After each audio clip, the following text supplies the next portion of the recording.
Listeners who didn't wish to hear about such things should turn off their radios.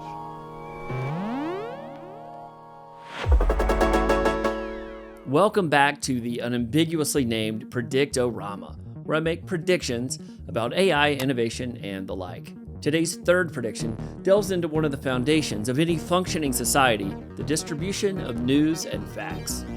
A news company will launch a verification AI. An open secret is that media companies, and news organizations in particular, are struggling across the board.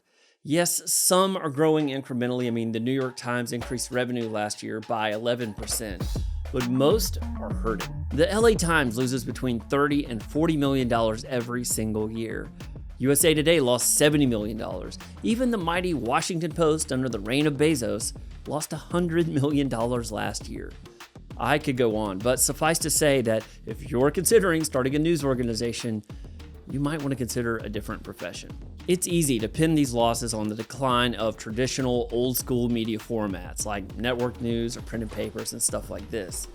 But digital subscriptions, they aren't exactly setting the world on fire either. In fact, this year, subscription numbers have regressed to 2014 numbers, and they're continuing to trend downward. While traditional media has recreated the Titanic, social has exploded. In a recent survey, 45% of millennials said that their main news source is social media. I'm not even going to belabor this point, but relying on social media as your primary news source is kind of like finding out your pilot is also going to be your in-flight entertainment. This is a big problem. We know that recommendation engines on social reinforces biases and breeds extremist points of view.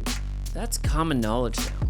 Famously on Facebook, 64% of people who joined an extremist group did so because the algorithm recommended it to them. Social is a problem, especially when it comes to distributing the truth. And the rise of generative AI is accelerating disinformation to unmanageable levels.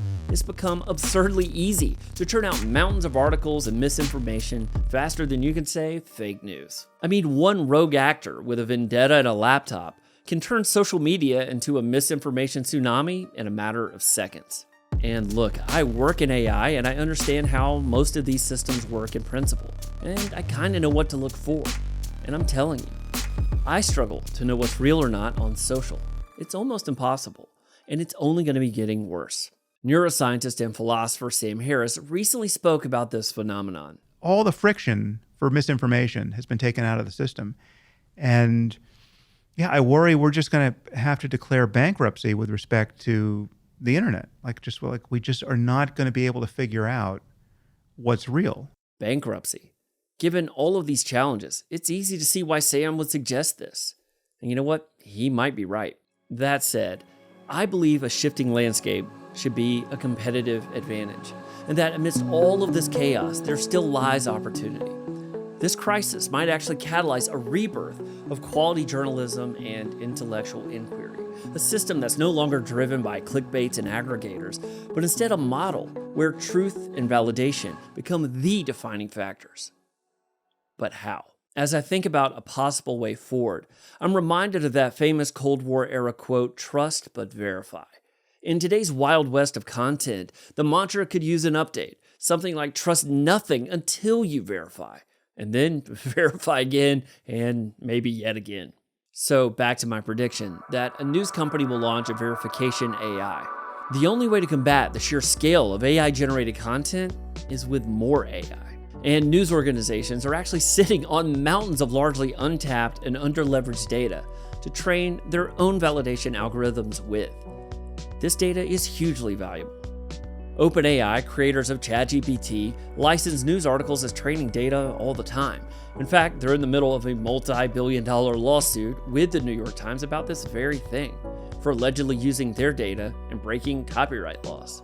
Said differently, they have data that can be trusted and leveraged in powerful ways, and would give news organizations who are actually wielding this data a tremendous head start in creating their own proprietary validation algorithms. Even though I do think AI is the answer here, it's not the only answer.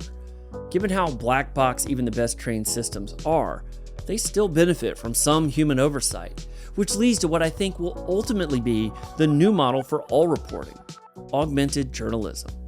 a model where validation AI systems can be used to flag and verify given topics that humans can further interrogate and vet. The ultimate tag team.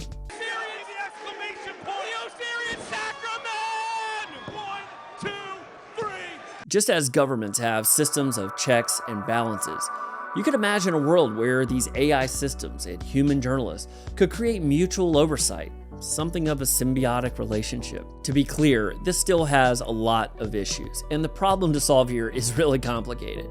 For example, the biases of the journalists could potentially be infused into the AI through that reinforcement training. So safeguards would need to be in place for that, as well as more nuanced challenges. For example, if you train an AI and you explicitly define something as being true, you've also implicitly told it what isn't true, which could be used for manipulation by these very AI systems themselves should they develop their own goals over time. This is a problem. There is no two ways around it, but an augmentation approach is still ultimately the only way forward that I can see. So yeah, I think a media company is going to launch their own AI-enabled validation service this year, one that augments trusted journalists and institutions with AI. We're hitting a crossroads where the media landscape is absolutely going to shift. These current business models, they are not sustainable, and the world is in desperate need of some kind of way to validate what's true or not. There's just too much complexity. Media companies like News Corp, for example, they have oceans of powerful data just waiting to be mined. If done correctly, these models could be used not only as part of their core business, but could also be licensed in numerous ways around the world of AI, of content, and journalism, opening up SaaS revenue and, oh yeah, actually helping people become informed. Now that's a headline I'd actually like to read. 1, 2, 3. If you like this video, be sure to hit subscribe for more predictions and content about AI, innovation, and the like. If you don't, I'm telling your mom.